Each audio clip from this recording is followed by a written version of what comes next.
We often believe that suffering comes from the obvious: loss, fear, failure, anger. But what if the real obstacle to our peace lies somewhere more subtle, more disguised, more accepted? What if the most persistent forms of suffering are born not from what we can see, but from the subtle desires that live beneath our awareness? The desire to be seen, the craving to be right, the need to be loved, the wish to be enlightened. These aren't sins, they aren't even bad, they're just hidden, and in their subtlety, they bind us. Today, we'll journey into the world of subtle desire, not to reject desire, but to see it clearly, to bring to light the invisible threads that tug at our minds and keep us from resting deeply in the present. Let's begin. 1. The illusion of progress, the craving to evolve. In the modern spiritual journey, there is often an unspoken pressure to keep evolving, to constantly heal, grow, and achieve higher states of consciousness. We might meditate daily, read countless teachings, and strive to be more mindful, compassionate, or awakened. On the surface, this looks noble.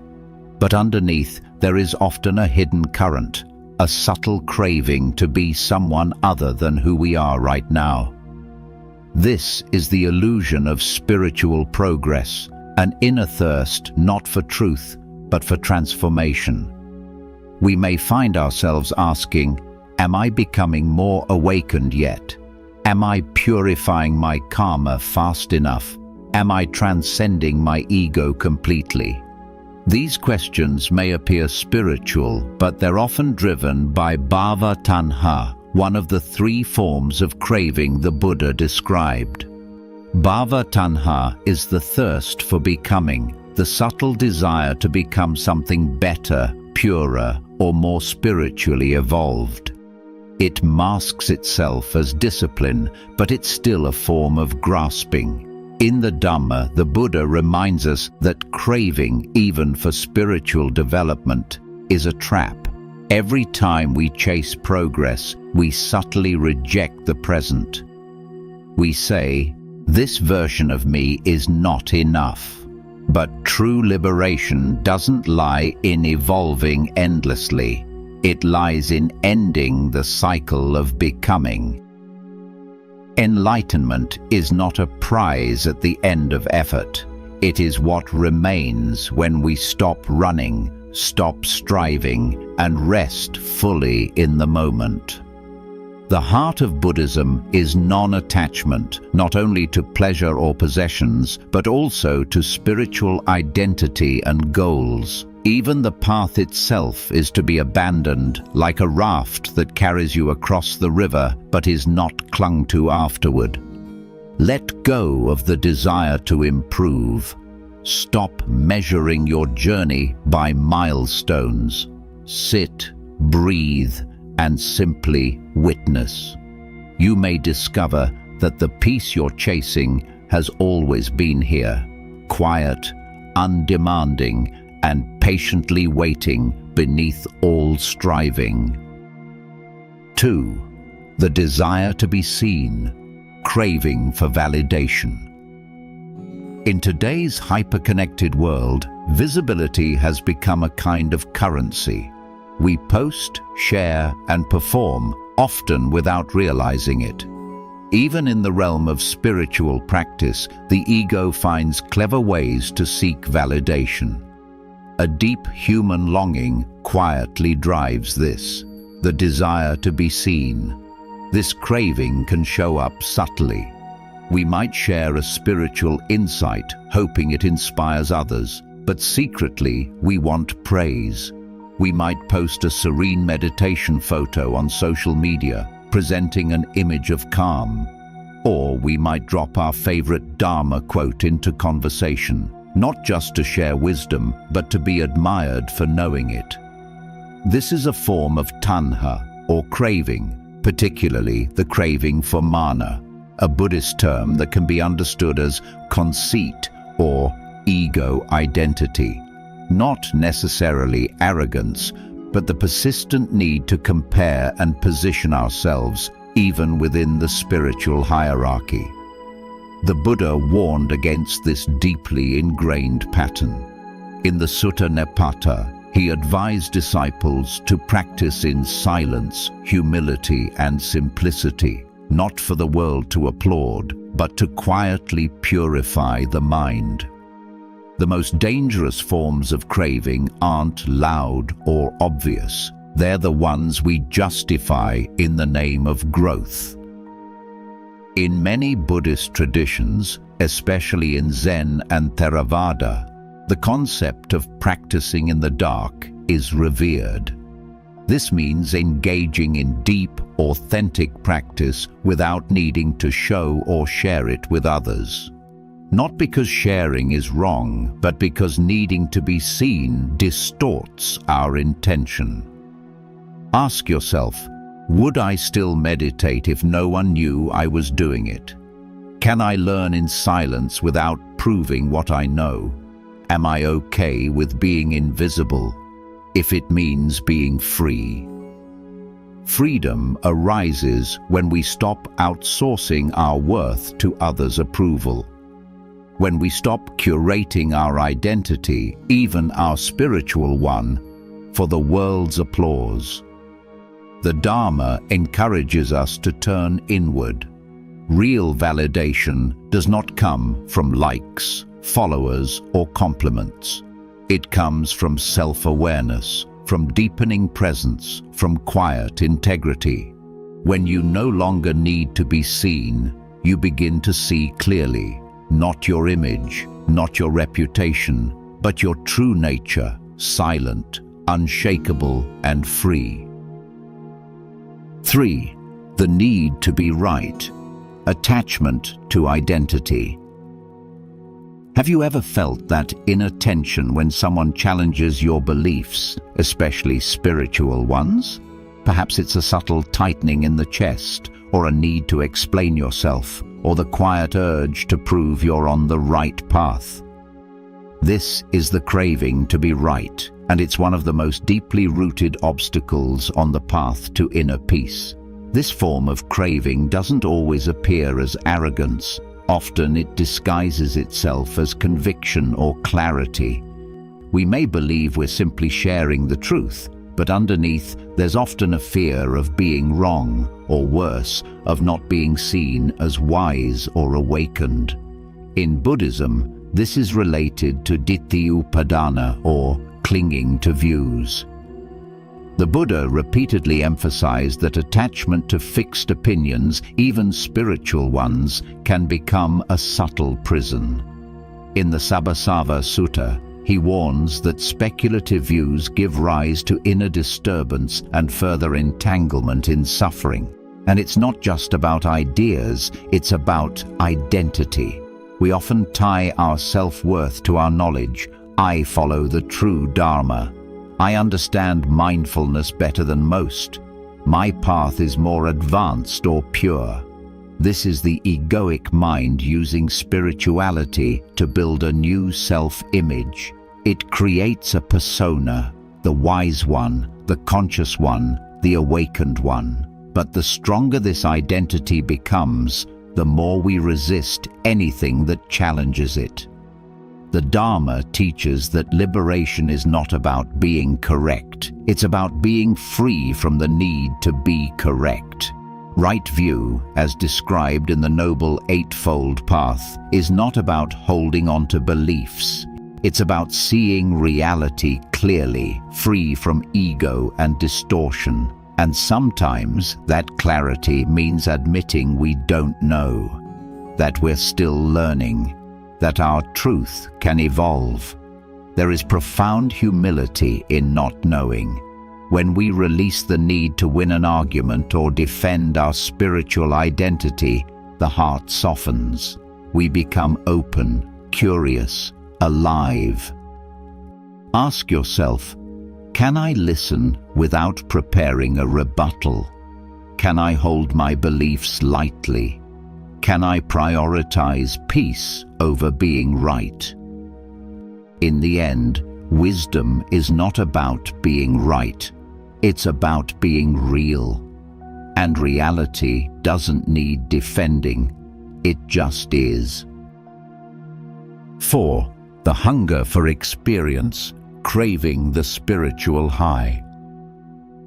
In the early stages of a spiritual journey, many practitioners encounter powerful moments, fleeting glimpses of peace, deep clarity, blissful stillness, or a profound sense of unity with all life. These moments are beautiful. They give us hope. They remind us of what's possible. But there's a hidden danger. We start to chase these experiences. We begin to crave the spiritual high. This is the desire for special states of consciousness, a subtle, intoxicating form of spiritual attachment. It's not the craving for worldly pleasures, but for elevated inner states that affirm we are getting somewhere spiritually. You might notice this craving in moments like wishing your meditation today felt as peaceful as it did last week, feeling discouraged when your practice is ordinary or flat, comparing your current state to past insights, longing to return. This is where we fall into a trap the Buddha warned about, upadana, or attachment, even to the wholesome. In many suttas, particularly the Samyutta Nikaya, the Buddha cautioned his disciples about becoming attached to jhana, the deep meditative absorptions. While these states are powerful and can support the path, clinging to them becomes a new form of bondage. It's still ego, just wearing spiritual robes. What's the problem with craving spiritual highs? First, it creates aversion to the ordinary. We begin to subtly reject boredom, discomfort, or even neutrality.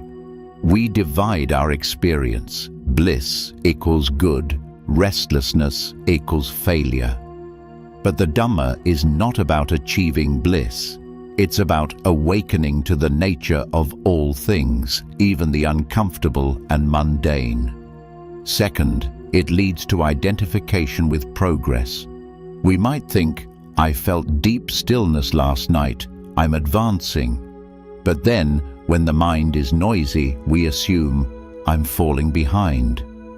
This reinforces the illusion of a self that moves forward or backward, which is exactly what the Buddha urged us to see through. And finally, it becomes an addiction, one we don't recognize.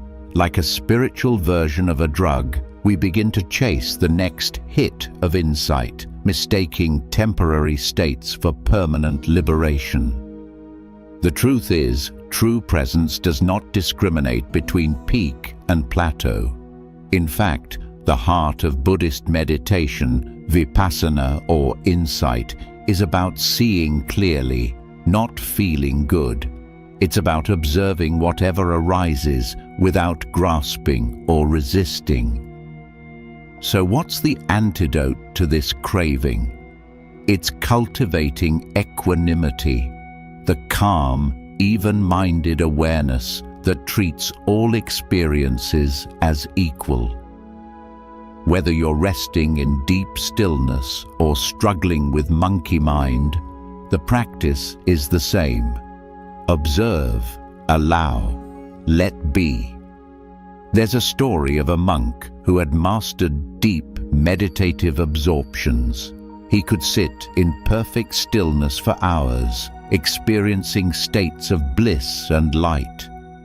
When he visited the Buddha, expecting praise, the Buddha instead said, "Even this must be let go."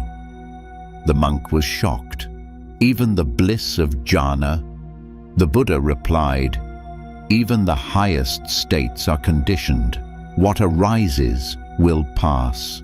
Freedom lies beyond even bliss." The monk understood.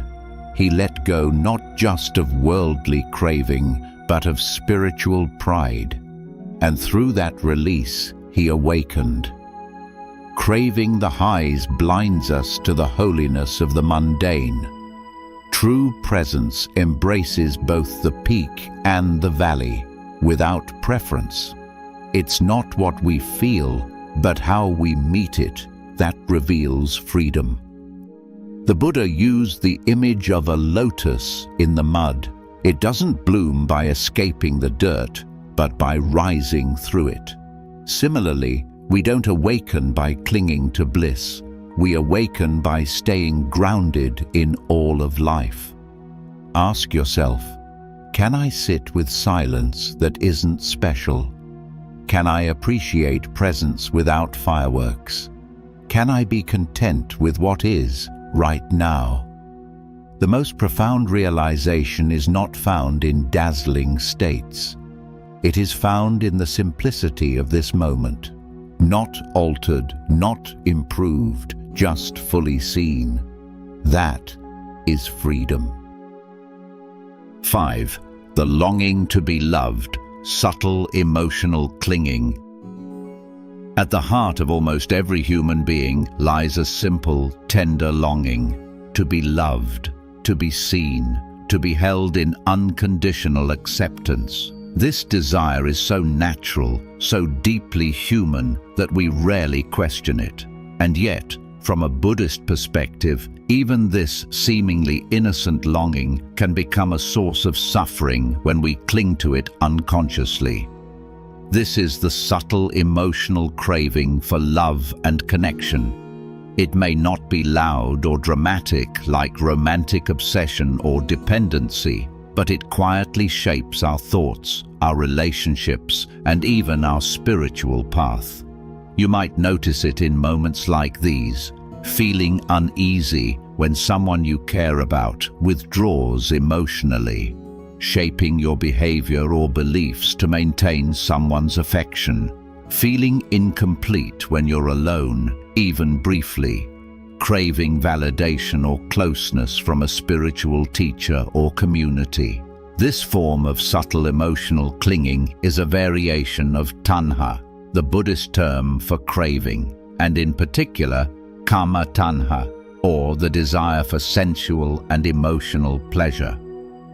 We seek soothing through connection, affirmation, and emotional closeness, not realizing that when we attach to these experiences, we are building dependency.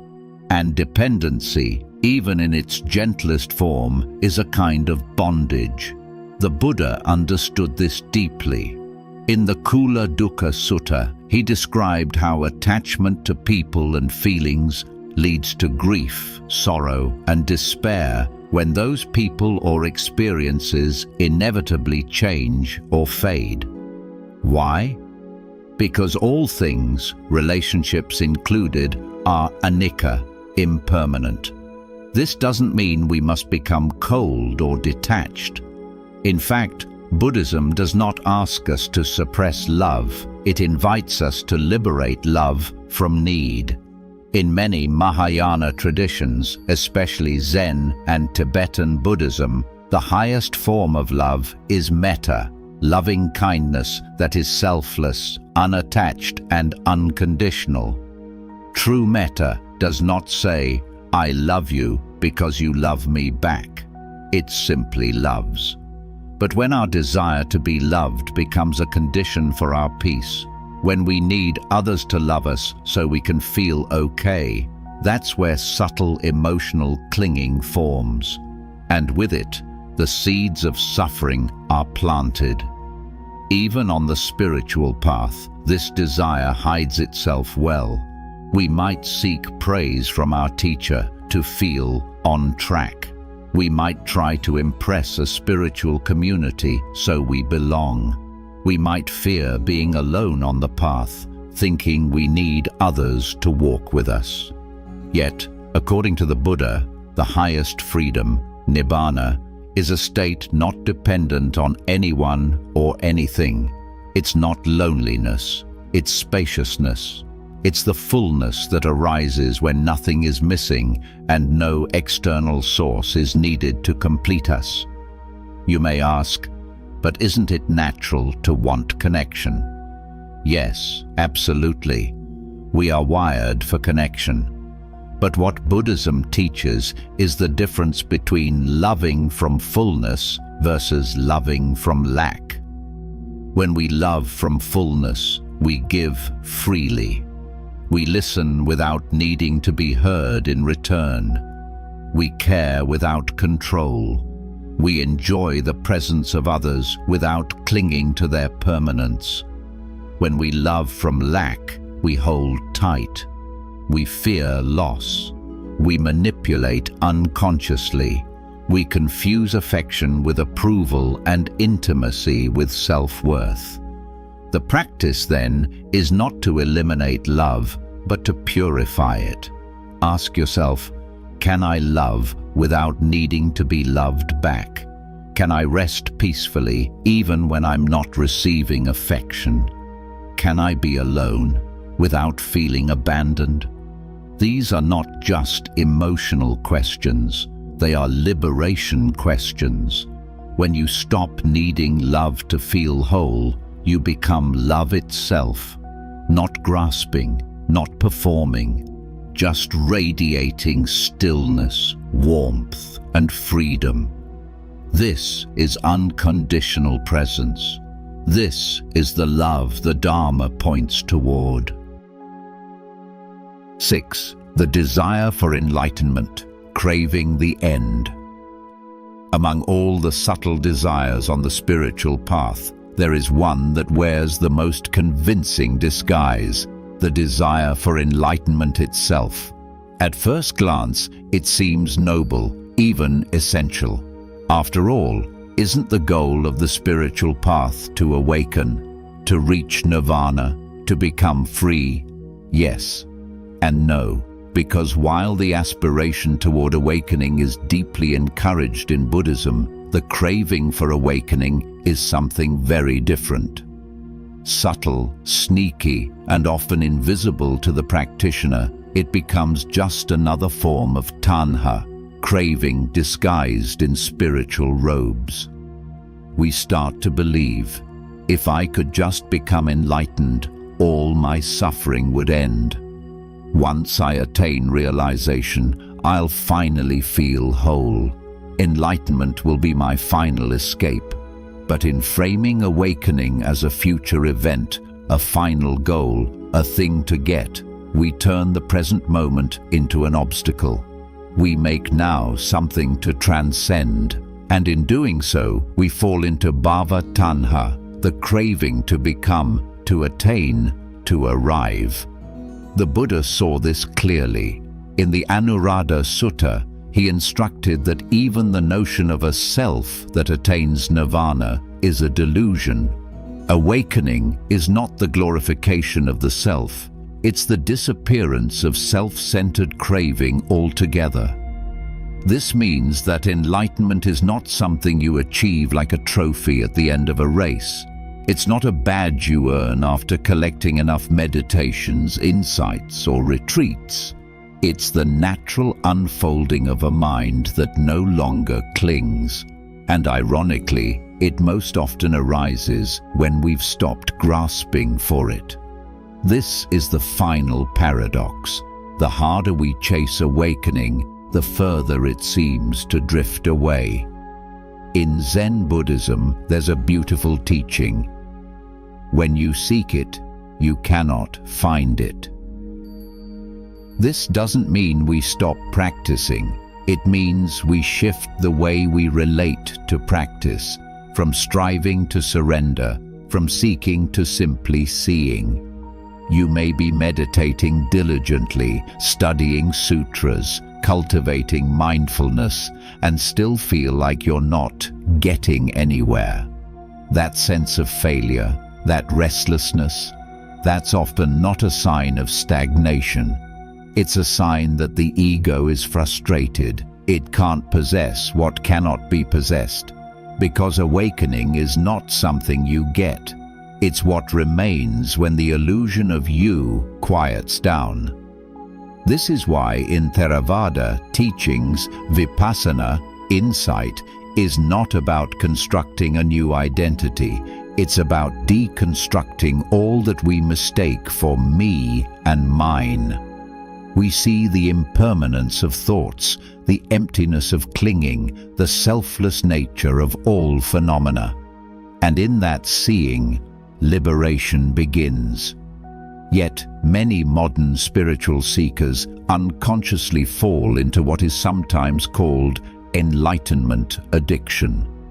Constantly searching for the next teacher, the next retreat, the next profound shift, believing that one more breakthrough will finally deliver us to the finish line. This constant spiritual seeking becomes another samsaric cycle, chasing peace while reinforcing the belief that peace is somewhere else. The Dharma teaches the opposite. This moment, this very breath, is the path. Not when it's calm or profound, but exactly as it is. Enlightenment is not far away. It is not tomorrow. It is not in the next level of insight. It is here, now, but obscured by the mind's habit of grasping. So how do we work with this? We return again and again to the present moment, not to gain anything, but to lose the illusion that something is missing. We meditate not to escape, but to arrive. We practice not to become enlightened, but to let go of the one who thinks it must. Ask yourself, can I walk the path without imagining an endpoint? Can I sit in practice without trying to attain? Can I accept that this moment, in all its ordinariness, might already contain the freedom I seek? The greatest irony of the spiritual path is this: the more you chase awakening, the more you delay it. But when you stop running, when you sit down fully in this now, this breath, this silence, you begin to taste it. Not because you got it, but because you finally stopped trying to. As the Zen master Dogen said, to study the Buddha way is to study the self. To study the self is to forget the self. To forget the self is to be awakened by all things. Awakening is not the end. It is the beginning of seeing life just as it is. Simple, clear, awake. Subtle desires don't scream, they whisper, and in their whisper they bind us. But the moment we see them, not as enemies, but as movements of mind, we begin to unbind. Let yourself be quiet enough, still enough, to hear them. And in that stillness, you may find a freedom more profound than any state, more peaceful than any bliss. Not from adding more, but from seeing clearly and letting go. If this reflection stirred something in you, consider liking this video, subscribing for more, and sharing it with someone walking their own path. Thank you for being here.